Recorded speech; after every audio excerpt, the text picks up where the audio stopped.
모닝 인사이트 시간에서 글로벌 증시에 대한 해답까지 함께 얻어가 보겠습니다. 토마토 투자클럽의 최병훈 전문가와 함께합니다. 전문가님 안녕하세요. 글로벌 증시에 대한 해석 부탁드리겠습니다. 네, 안녕하십니까. 토마토 투자클럽 최병훈 전문가입니다.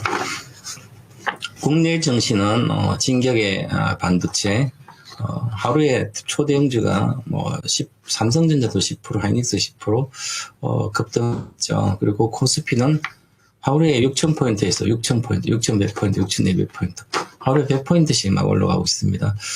그래서 불안하신 분도 있고, 그러죠. 그리고 미국 투자자들도 미국 현지 시장에서도 국내 증시에 대한 관심도 많고, 또 자금도 올해 ETF 같은 경우도 대표적인 ETF, ICO, 사우스 코리아도 순자산 유입이 한 4조 정도 된 걸로 보이고요. 그리고 국내 증시 관련 ETF들이 해외에서도 인기가 좋습니다. 그런 상태에서 지금은 예금, 국내 증시의 예적금도 빠르게 줄어들면서 주식시장으로 유입되고 있습니다. 그래서 아직은 개인 투자자나 대다수 개인들이 주식으로 탐욕을 부리면서 들어오지는 않고 있기 때문에 아직은 국내 증시는 큰 우려가 없습니다. 근데 이제 미국 증시를 한번 보시면 어저께 엔비디아 실적 발표하고 나서 시간 내에 컨센서스 상회하고 잘 나왔는데 본장에서는 빠졌는데 전체적으로 보시면 필라델피아 반도체 지수가 어저께 3% 이렇게 빠졌습니다. 전날 급등하고 나서 추세를 다시 강화시키고 갈 수 있었는데요. 오히려 실적 발표 나서 호재가 나오면서 호재가 노출됐기 때문에 그런 것도 있지만 전반적으로 생각해야 될 시점이 엔비디아 실적과 주가의 상관관계를 좀 심도 있게 한번 점검해 봐야 될 때가 된 것 같습니다. 그래서 오늘의 11시 반에 거인의 시선에서 제가 관련된 것 좀 더 상세히 설명드리고 지금 시간에 간략하게 좀 말씀드리겠습니다. 반도체가 많이 빠지고요. 지수를 보시면 나스닥 종합은 물론 종합지수도 마이너스 2% 갔다가 1.1%로 빠졌는데 종가로는 그리고 보시면 다우존스는 잘 안 빠지고 있죠. 물론 올라가지도 않았으니 안 빠지고요. 그래서 종목들을 이렇게 보시면 지금 5% 이렇게 자 지금 현재 시간의 시장인데요. 전체적으로 브로드컴, 엔비디아, AMD 이런 쪽이 많이 빠지고 그다음 마이크론 테크놀로지까지 빠지고 있습니다. 자 그래서 루멘텀 홀딩스도 그동안 끊임없이 올라갔고요. 엔비디아는 안 빠지고 있고 $200, $190 내에서 브로드컴도 괜찮은데 이제 같이 엔비디아, 브로드컴, AMD는 경쟁 심화로 인해서 브로드컴, AMD도 같이 빠지고 있고요. 그 다음에 차익 실현이 나오고 마이크론 테크놀로지 지금 $420 내에서 잘 안 가고 있습니다. 그래서 특히 이제 메모리 반도체인 마이크론 테크놀로지 한번 보겠습니다. 보시면 차트 이렇게 보시면 연봉 기준 올해는 44% 올랐죠. 59%. 우리 증시 코스피 지수만큼 같이 올랐습니다. 자, 월봉 차트는 지난 1월에 급등 2월에 못 가고 이미 2월에 조정이 들어가고 있습니다. 주봉도 보시면 계속 4주째 이렇게 있고요.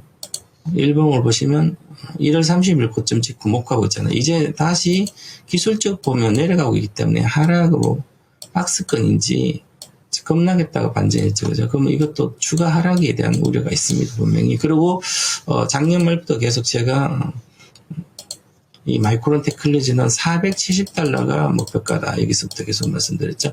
450 목표가가 나왔습니다. 그러면 이제부터는 등락을 하고 나서 다시 시간이 가격 조정을 하고 그 다음에 조정이 박스권 조정이라도 항상 가격 조정을 먼저 하고 그 다음에 기간 조정을 하고 그 다음에 실제 원금 그 다음에 개미 할기식 획득까지 나오고 만약 추가로 610달러 이렇게 간다면 이런 식으로 각 시간을 더 급락하고 다시 이렇게 올라가는 게 일반적인 시세의 흐름입니다. 그래서 지금 현재는 조정 중이다. 그러면 이미 미국의 마이크론이 먼저 좀 빠르게 좀 시작한 측면이 있습니다. 물론 이제 작년에 우리 삼성전자는 9월부터 본격적으로 크게 상승했는데 우선 이미 5월부터 미리 시작했습니다. 그래서 우리나라 반도체를 보시면 지금 이게 중요한 점이 마이크론테크 엔비디아가 실적이 보면 엔비디아가 이제 젠슨항이 이제 물론 이제 매출은 73% 늘어났고 전년 동기 대비 순이익도 94%. 어떻게 폭증했죠? 11개월 분기 연속으로 이렇게 엔비디아가 실적이 아주 좋았습니다. 좋았는데, 그럼 11년 분석 좋았죠. 그죠? 그런데 주가는 이미 작년 10월부터 박스권을 못 가고 있었습니다. 그런데 이제 이번에 젠슨항의 발표를 보면, 젠슨항은 AI 비서로 전환점이 왔다.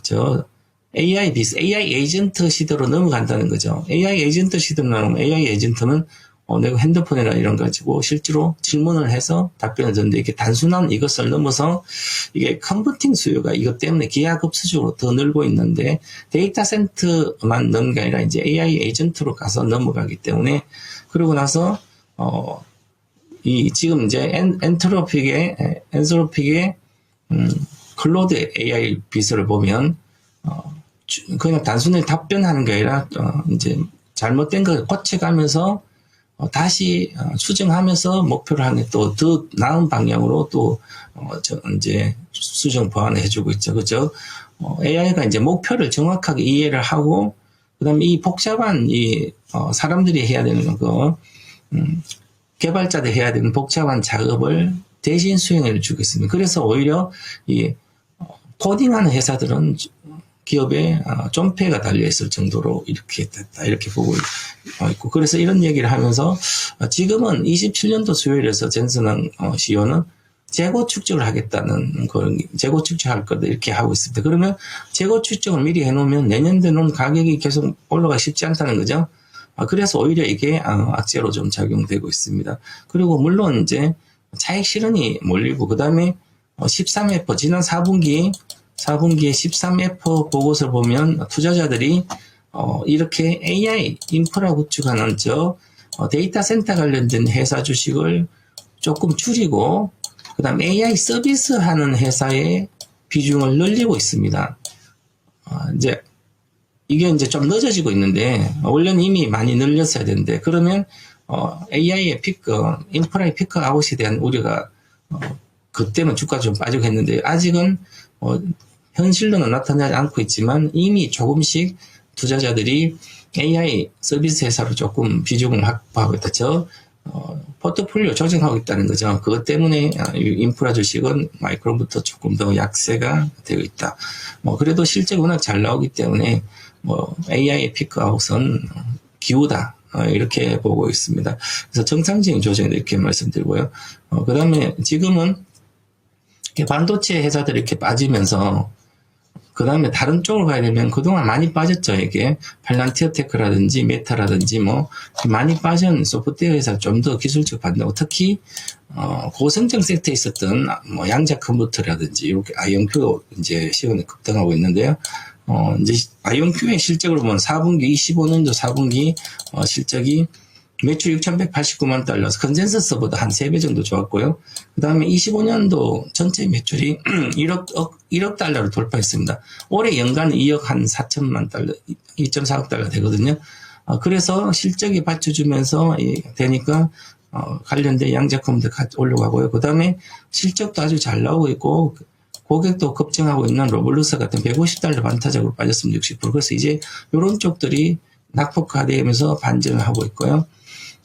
그래서 전체적으로 보면 가격 메리트 있는 쪽으로 조금 더 매기가 이동. 이거는 본격적이지 않고 아마 4월부터는 확실하게 이 낙폭화돼 고성장 섹터들이 추세 반전 시작할 걸 보입니다. 그래서 오히려 지금은 AI 메모리 반도체 쪽이 상반기 좋았지만 저도 그렇게 말씀드렸는데요. 하반기 쪽에는 이 메타 플랫폼스라든지 이런 쪽이 좀 더 나아지지 않을까 이렇게 말씀드리고요. 그래서 관련된 상세한 내용들은 오늘 11시 35분에 그 NACS에서 좀 말씀드리고 국내 정시까지 같이 그인의 세션에서 분석해 드리도록 하겠습니다. 투자자 여러분들, 즐거운 투자자 되시기